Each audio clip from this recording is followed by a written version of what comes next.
everyone. So it's that time again where we start counting down to my favorite things July release. So some of the things I show in this video will not be available until next Tuesday. And as always, I will post a link below in the description box that goes right to my blog post that'll have all the info and links and all that kind of stuff. So for today's card, I'm showing, this is the new Blueprints 17 dynamic set. And it's really cute. It's kind of like this easel set, so you can add this element to your cards, or you can do like I'm doing here and actually creating a little easel card so it looks like a little chalkboard. So I die cut the main part from white cardstock, heavyweight white cardstock. I did that twice. And then there's another die in this set that cuts a little wood grain panel. It's kind of hard to see on the video, but you can see it in the pictures at the end. And I adhered that over top so it looks like it's this little white wooden easel. And then to make this into an actual card, I just cut down a piece of white cardstock. It's quite small, it's not even a full ½ inch, I don't think. And I just used my paper cutter so that I've got it centered there and scored a really good deep score line right down the middle of it, and then folded it up and creased that fold really, really well, because again, I'm using heavyweight cardstock. So I wanted to make sure I got that fold as tight as possible. And then I took my 1/8 inch red line tape that I get from Jody and apply that to both sides, just like so. Flip it over, apply it again, and then I always use my scissors to peel up that little red backing there. So I only peel off one piece, and then I'm adhering it. I just flip everything upside down so I could line it up. But I'm adhering it so that the fold is at the top of the easel here, and then take off the second piece of red line and adhere to the back of this little easel. And then it kind of looks a little weird now, but you can kind of see how it's turning into a card. So for my main element, I just cut down some black cardstock, just slightly bigger than the opening, so that I can adhere it. And then I'm using a stamp. This is from the new birthday chalkboard greeting set. And I applied my EK Success anti-static powder to the cardstock. I don't know for sure if this works with this technique. You'll see why in a minute, but I thought I would try and just see if it helps. And then I'm inking up the stamp I wanted to use with Versamark ink, just a clear, sticky ink that takes a while to fully dry. And it's perfect for this technique. I prefer Versamark mostly because pigment inks usually would smear, whereas Versamark won't.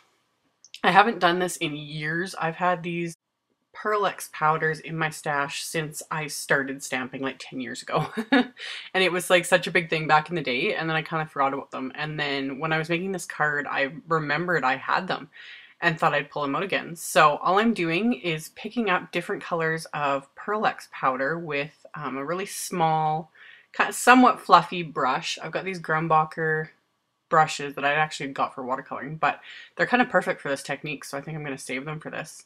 And all you do is pick up the powder with the brush and just brush it over the areas you stamped. So you can do multiple colors like this. You could do it all in one color. Ranger Perfect Pearls would work really well for this technique as well. I don't have very many of those in different colors, so that's why I'm using my Pearl-Ex powders. And if you're familiar with these at all, you know that they look different depending on the color of cardstock they're on. Like if they're on a light colored cardstock, some of them will look one way, like one color. If they're on a black or dark colored cardstock, they'll look a complete other color. They're a lot of fun, so I'm kind of glad I remembered these and pulled them out. Now that I've done like this card with them, I want to use them more. It's really fun. So I just kept applying the color until I had completely covered the entire stamped area, and it looks like a complete mess. But I just grabbed some scratch paper and I tapped off as much of the excess as I could just to remove it. And then I grabbed a Swiffer cloth, like the ones you use for like cleaning your floors and that. They are perfect for this technique. I wish I'd had these back in the day when I was doing this, when I first started stamping. That would have made all the difference, because that was always the annoying thing, is all the residue left over. But I just cut a small piece from the full Swiffer cloth, like 2 inches square roughly, and you just wipe it over and it wipes off all the excess, and then you're left with this cool shimmery multicolored image. So with Pearl-Ex and Versamark, you don't need to seal it afterwards. The Versamark just kind of helps bond it to the paper. This doesn't work with glitter.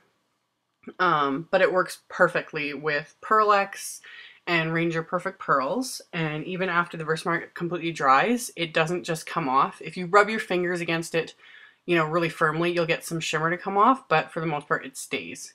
So in applying that EK Success anti-static powder, I think it helps a little bit just to keep the residue down, but yeah, it's more just kind of experimenting to see what works for you. So once that was done, I just applied a really thin line of my Tombow Mono Multi all around the edge of the black cardstock and then adhered it to the card front. And then I die cut these stars from some gold glitter paper from Michaels using dies from the same Blueprint 17 set. And then for the inside of the card, I had cut some Grout Gray cardstock and applied the anti-static powder again, and then stamped another stamp from the birthday chalkboard greeting set.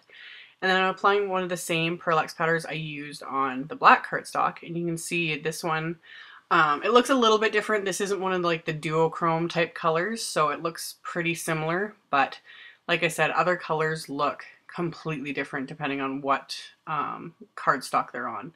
So after I'd applied it, same thing, tapped off the excess powder and then just took that same little piece of Swiffer cloth and wiped off all the loose powder and extra shimmer on the cardstock, and that's all there was to it. So once I got that all removed, you can see the fun shimmer. So fun.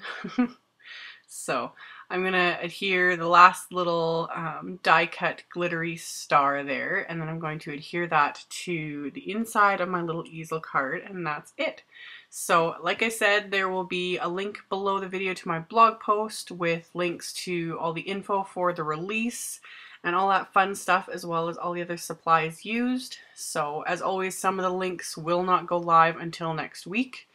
Thank you guys so much for watching and subscribing to my videos and thumbs upping them. I really, really appreciate it. And I will see you guys in the next one. Bye.